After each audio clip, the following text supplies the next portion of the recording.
Okay, Assalamualaikum warahmatullahi wabarakatuh. My name is Rangga Sutresna, and today I will explain another my report assignment about web programming. And today web programming is using a PHP program, and so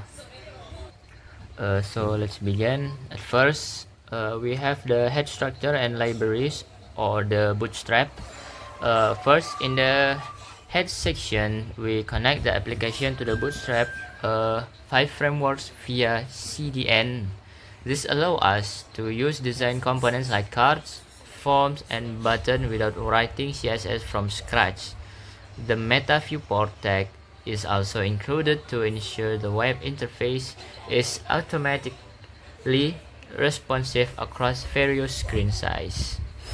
And then we go to the form input structure.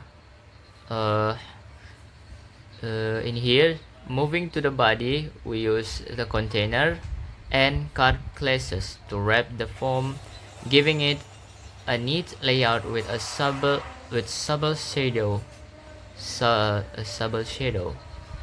Every input from name and name to the grade components includes the required attributes.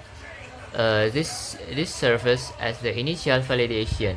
If a user leaves a field empty, the browser will trigger a warning to complete the form before submission. And next, the data processing, or the PHP logics. Once the process button is clicked, the PHP script inside the PHP section text execute the line if it sets a pause and process. We can see here on in the code line.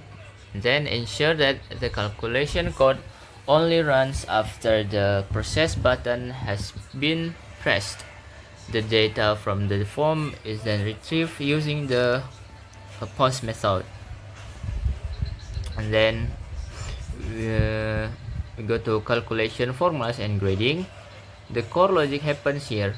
The final score calculated by combining the weights attendance 10%, tugas 20%, UTS 30%, and UAS 40%. And then we have the grade determination. We use an if-else-if structure. For example, if the final score is 85 or higher, the students receive a grade A. If it's below 14, they receive a grade A. Next, the passing codes, or the complex sort. According to the instruction, the passing status isn't based solely on the final score. A student is declared lulus or pass only if they meet 3 conditions simultaneously: a final score at least 16, attendance above 70%, and every individual component score like tugas, UTS, and UAS at 14 or above. Notably, if attendance is below 70%, the system automatically sets the status to tidak lulus. And then we go to the dynamic output. Finally, the assessment result is displayed back in a card format. We use PHP logic to change the card's color dynamically. It turns green if it's a success, and if the student passed, and red with the background danger if they do not.